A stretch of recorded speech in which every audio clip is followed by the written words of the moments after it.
Are you applying to dental school and trying to figure out how to stand out as a candidate, especially during COVID?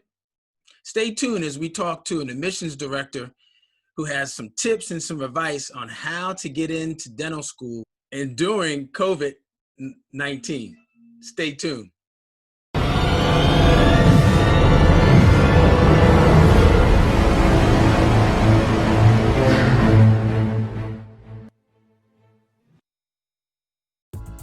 Hi, this is Dr. Darwin, the new dentist coach, with another episode of Ask Dr. Darwin. On the New Dentist podcast show, we talk about getting into dental school, getting into residency, and then life after as a new dentist. But today's episode is about dental school, getting into dental school, especially during COVID right now.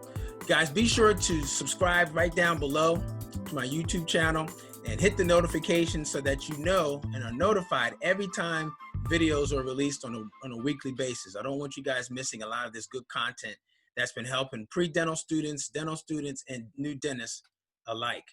Today's is a special episode. We have a special guest that's going to talk about the impact of COVID-19 on dental school admissions for the upcoming year. Today we're joined with Director of Admissions and Diversity, Ms. Stephanie Hunter Perry. How you doing?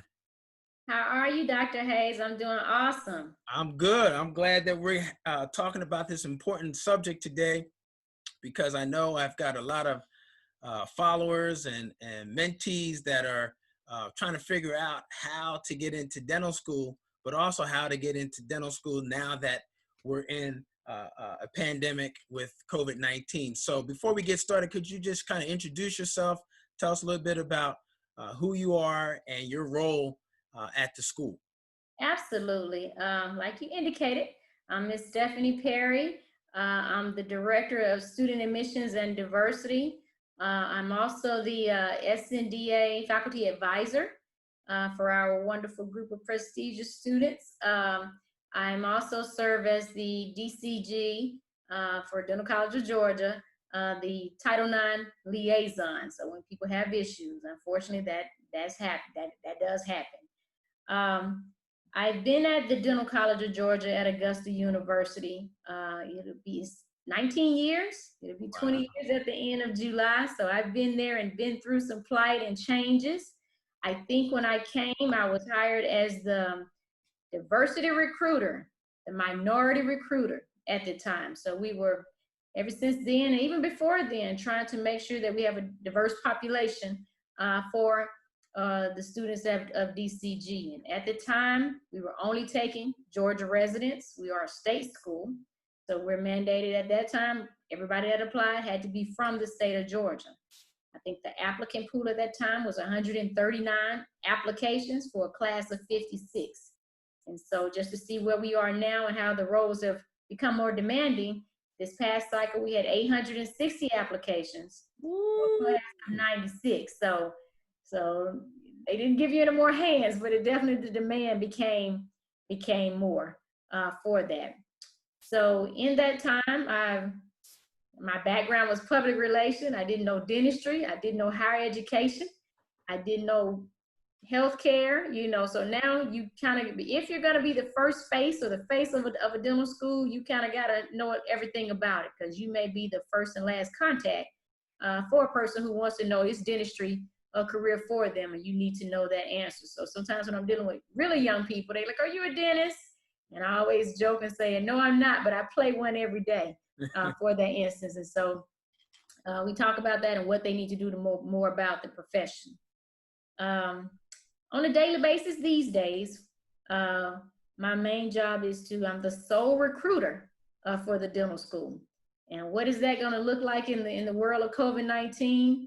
We haven't decided. We're going to have a meeting probably towards the end of July to determine, then we do what we traditionally do.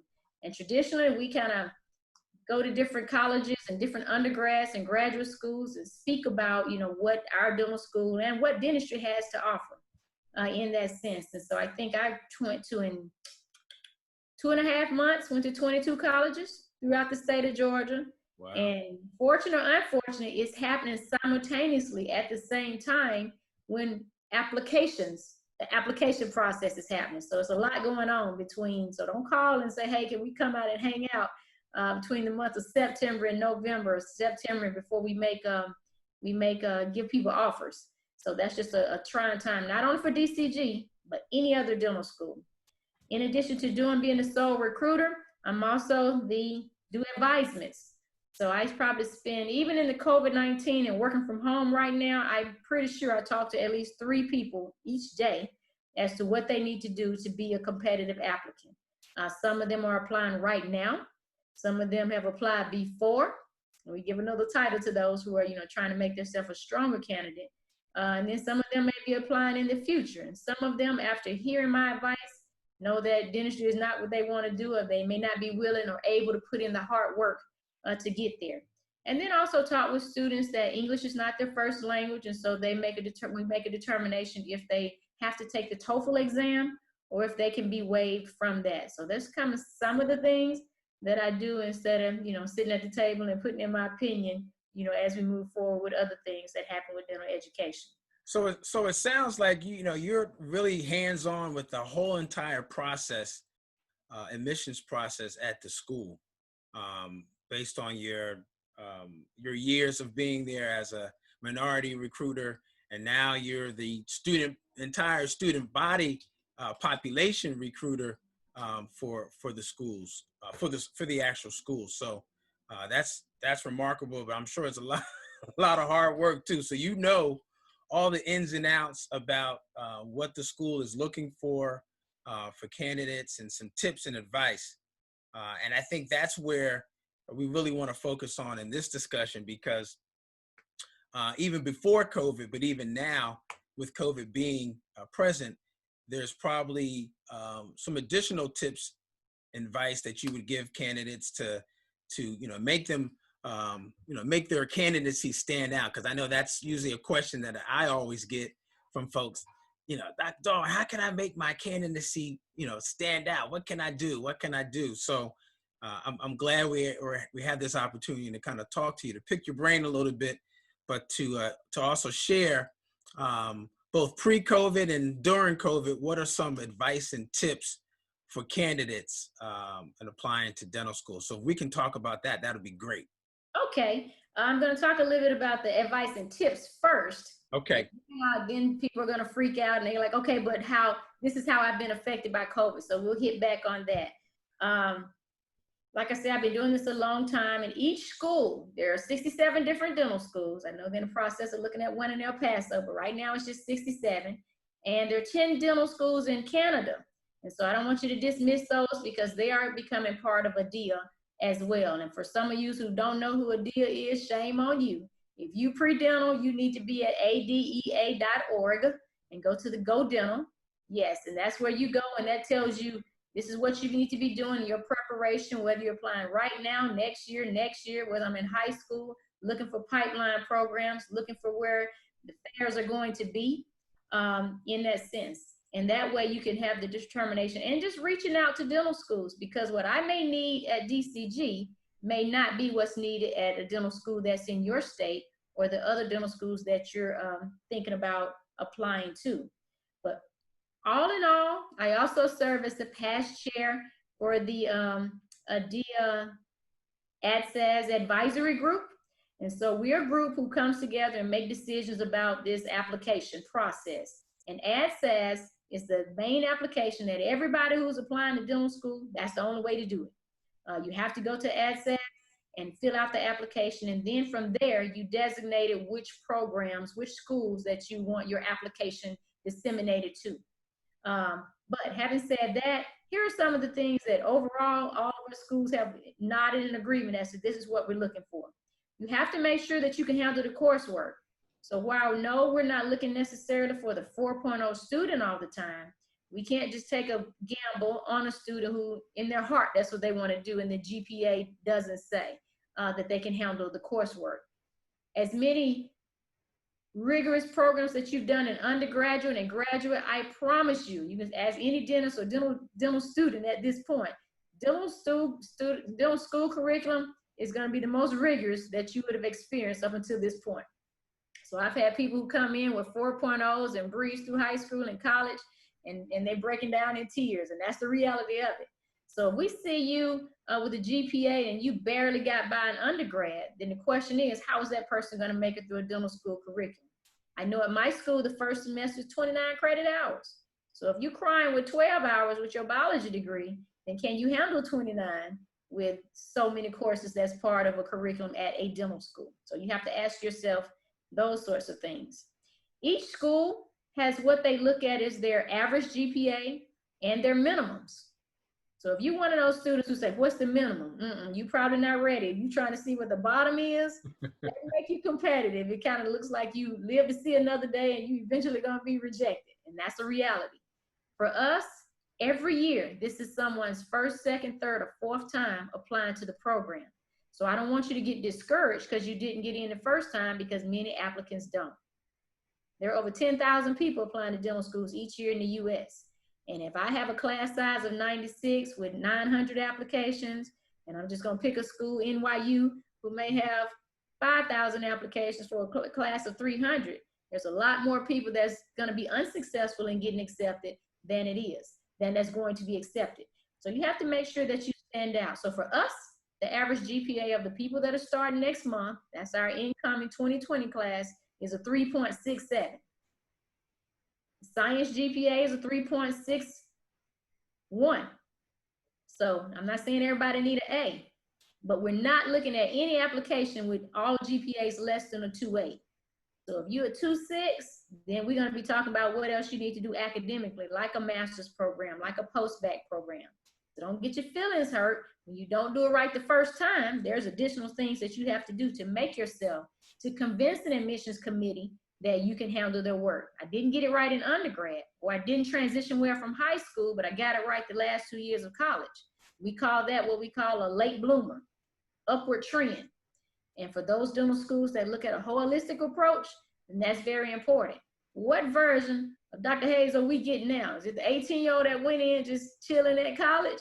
Or is it somebody who got, okay, I'm trying to get to dental school, let me get myself together. So we look at what version that we're getting. And then you have to look at, how can we prove that when it comes to these standardized tests? There's nobody in dental school that hasn't taken the DAT. And for those of you who are like me, who are not a great standardized test taker, you need to set yourself up to have the opportunity to take it twice, just in case you don't do well the first time. If those of you who don't know what I'm talking about, the DAT, it's the standardized test to get in any dental school. It has 8 different scores.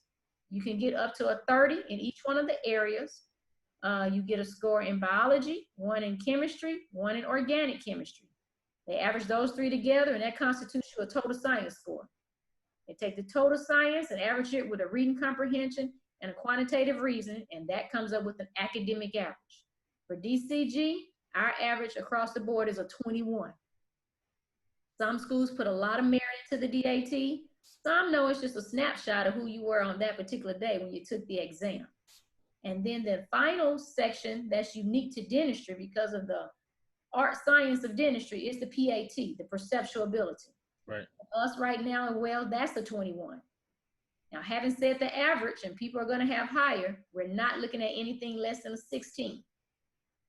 So if you take it early and get some 15s, you just take a deep breath and know you got to hit this thing again. We're taking that. And some schools, they have a cutoff. If you don't have a 3.5 and a 20, we're no longer looking at that application. So yes, know the minimums, but yes, know the average of not just one school, but all the schools in which you planning on applying to. You guys who are listening and watching this, you guys are getting some great value right here. Please put down in the comments what you like best about what Ms. Stephanie is sharing with you, because this is direct and it's giving you guidelines and tips and actual quantified numbers that you need to be looking at as part of your candidacy. I just wanted to share that because don't leave, keep listening, take down these notes, take down this information. The other 3 points that I want to make, and I know we for time, but I think it's important, is that if you're applying to 5 schools, you go and you check with each one of those specific schools to see what their prerequisites are. Because some prerequisites that I may require may not even cover what University of Maryland may require. And so DCG don't accept you, and now you can't apply to Maryland because, oh gosh, I didn't look and see what he needed. And so therefore I didn't take physics 2 because DCG didn't need it, which we don't, but Maryland needed, and now I'm not ready for them because I don't have all the prerequisites. So get a good list of all your schools and all their prerequisites and make sure that's part of your curriculum. You don't have to major in a science, but you do need to be have just as good a science foundation as the people who are traditional science majors. Now, what about community service? I get a lot of questions about community service and their involvement and how many hours they've done. And, you know, can I get counted for this? How do I get more hours? You know, those types of things. Can you talk about that too? Right, exactly. So the question that, like you say, you always get, okay, now my numbers are great or they're not great. What are some things that can set me apart outside of the other 1,000 of people that are applying? And those things do constitute extracurricular activities and community involvement. And some people get confused. Those are two separate things. So this may be helpful for some who are working on the application right now. Extracurricular activities are things that you've done that's affiliated with your colleges. Because I'm a biology major at the University of Georgia, for instance, I'm a member, or I'm the president, or I'm on the exec board for the predental group. Maybe I joined this fraternity or sorority at this institution and I sit on the, so I'm a social chair.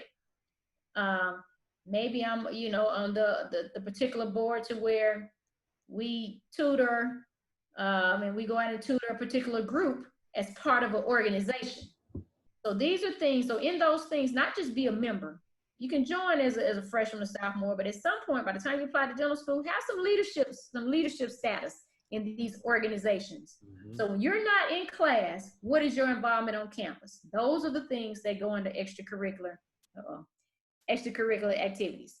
Now to answer your question, Dr. Darwin, when you talked about the community involvement and volunteerism, that to us is probably more important because these are the things that tell us what type of person you are. Most of y'all filling out the application says, I want to go into dentistry because I want to be helpful in my community and help people. Well, we can't take your word from that. We need to see you helping somebody prior to you filling out this application. And so we go to that section, and if you're in that section and you hadn't done something for Habitat for Humanity, if you hadn't cut grass for Miss Johnson because she elderly and don't have no family, if you hadn't done Relay for Life and organized it, just didn't go down there and hand out nameplates, or you volunteer with Special Olympics, and I've done it. I have a brother who may be autistic, and so I volunteered for Autism Speak for 3 or 4 years. That shows us what's in your heart. That shows us that you're a compassionate person. That shows us that you're willing to help people. You don't have the skills of a dentist now, but you see that you're reaching out and you're helping people in this way now. Once you get to dental school and you receive the skills of a clinician, then you go right back out in that same community that you was already serving, and now you're a different type of clinician, public servant. Yes, and that's why community service is important, because the dentistry becomes very easy once you guys are trained. It's what you do and how you can impact through the dentistry. And I think that's a great point about why that community service and volunteerism piece is so important, and how it indicates and demonstrates to the admissions folks about who you are as a candidate. And I would say also, I'm sure you definitely want to see that in the personal statement as well. There has to be some reference to it. Just because it's in parts of the application, I think that it would help you all as directors and people that are on the admissions committee. It'll help to see it. And if it's amplified also in the personal statement, I think that's another way to help set yourself apart from other people that are applying as well. Exactly, Dr. Hayes, because you have to look at it. You got to be attractive enough on paper for us to say, hey, we want to meet you, whether that's virtually in person. So like I said, we mentioned we had 860 applications, but at the end of the day, we only conducted 203 interviews. Ooh. It was a lot. So when I do the rejection talks, those are to the people who've done a lot of things, but failed to document it on the application. They got secrets. And so nobody knows about the secret but me and them. And so and the ultimate result of that is you applying again next year. And so if you don't spill yourself out on paper, you know, I'm looking for your involvement, your passion about stuff, and your uniqueness. Right. So I get this a lot. Well, Ms. Perry, I didn't put that on the application because I didn't know that's what you were looking for. Well, you don't know what we're looking for. We don't know what we're looking for. We just impressed when we see it. So you have to be able to toot your own horn, you know, because there's going to be a whole bunch of thousands of other students who know how to toot their horn, even if they did a minimum of what you done. But just being compassionate. So we like people with good hearts and good character versus smart people.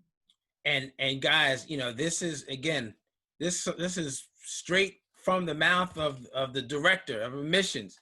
You know, over 800 applications, and 800 applications, and only 25% get interviews.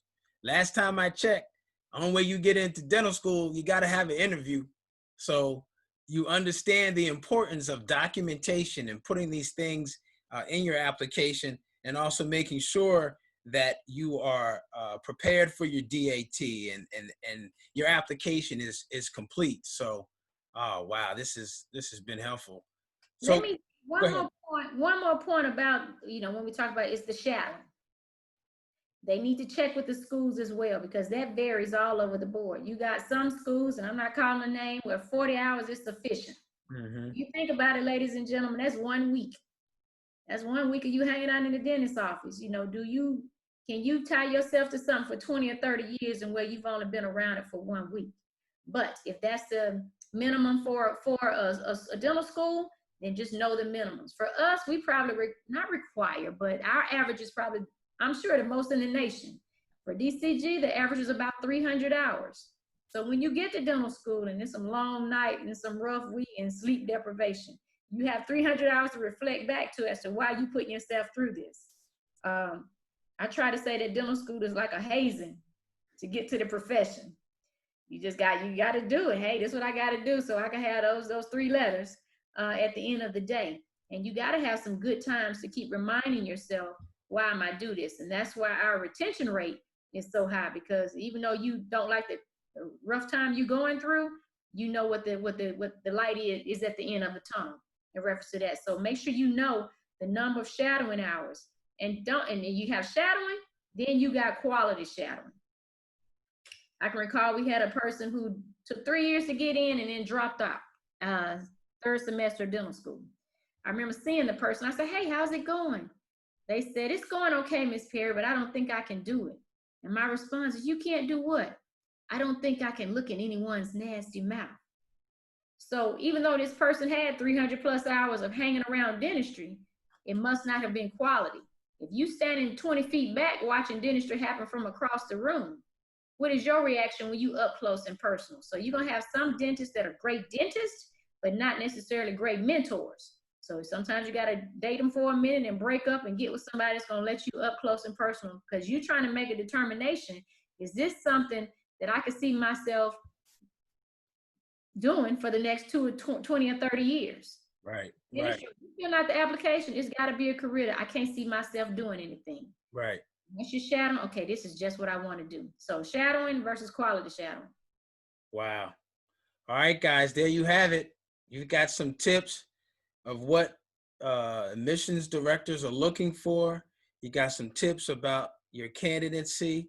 We talked about the involvement and knowing what a DIA is and the application. We talked about the pipeline programs that you should be searching and looking as an adjunct to help you get into dental school. We talked about the DAT and the importance of not only preparing for it, but once you prepare for it and you've taken that exam, what those scores need to be, and making sure that you check the school's prerequisites, not only for classes, but also looking at the prerequisites as it relates to what they typically take in the entering class, right? As far as the GPA, but also for the DAT scores, right? We talked about what the lowest would be and what the average is for the incoming classes, and most schools will give that, should be able to share that information of what the most recent entering class averages were for GPA and also for DAT. We talked about some things that can help you set you apart with your extracurricular activities in college, and also community service and volunteerism. And then she also shared information about the shadowing hours and checking with each school and what those hours, those numbers could look like. And it's more than just the numbers themselves. It's more or less what you are experiencing. What are you being able to discern from those hours? You may find that not only that you really love dentistry, but you like one aspect of dentistry that you can now start to prepare for as you enter dental school, whether it be oral surgery or extractions or endodontics. So there's more than just the hours that's important with the shadowing. It may help you identify a specific area of dentistry that you want to focus on. And guys, I mean, this is it. I mean, listen to this again, record it, share it with your friends, and just listen to this and watch this over and over and over again until you actually know now of what programs are looking for and what specific things that you need to do to enhance your candidacy. So, Miss Stephanie, thank you so much. This has been great. I know we can talk for hours and hours, and maybe we'll do another segment, a part 2 segment. We Maybe. may, because we didn't get into the COVID-19, so I don't. Yeah. Well, yeah. Let's do another. Schools, and they'll let them know that as well.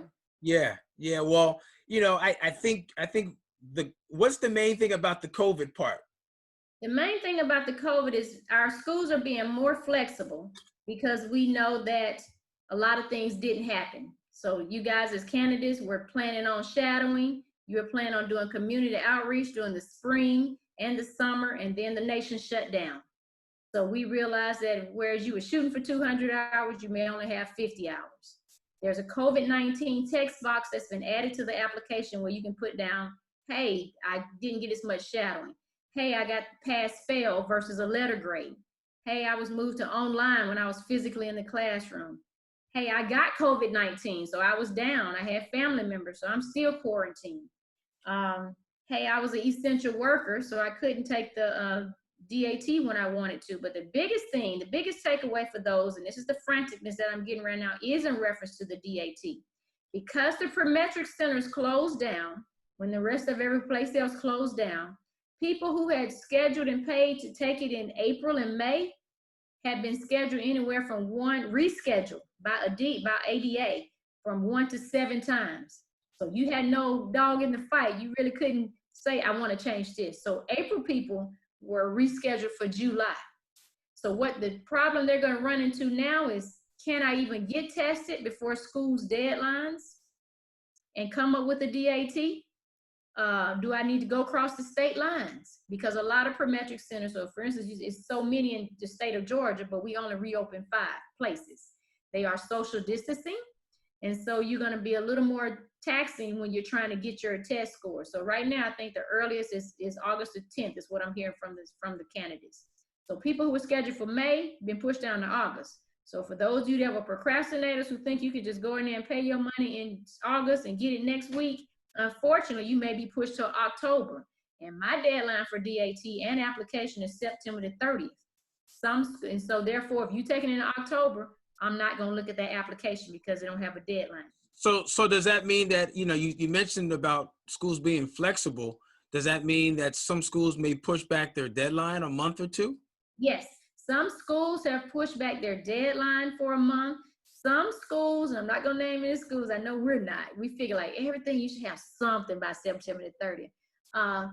Some schools have allowing people to apply and even grant interviews without having to take it to DAT. Okay. So if you say, hey, I can't get it to December, but here's everything else. So my thing is that if you were normally a person that submits early and would have had everything June the 16th, because that's when you guys could first submit, but I can't take the DAT until September 1st. Please put everything else compilated and send it together, submit it to a DIA, let it be sent out to your dental schools, and please put on there, due to COVID-19, I couldn't get the DAT until September the 1st. And we are flexible and we're forgiving, and realize you're not a procrastinator, you just got caught up in the pandemic. So there it is. That's the bonus. That's the bonus of dealing with the response to COVID and dental school admissions. That's the bonus. So I hope you guys stayed on all the way through. to get that last bonus, because that's probably one of the most important parts of today's series and today's episode, the impact of COVID on dental school admissions for 2021. Ms. Perry, again, thank you so much for your help, and we appreciate you. Guys, make sure you guys check out this next video right here. Check that out about dental school admissions, and be sure to listen to this over and over again so you fully understand what you need to do. Thank you so much, and we'll see you guys. Yes, thank you so much, and we'll see you on the next video. Love, peace, and smiles. Bye. Bye.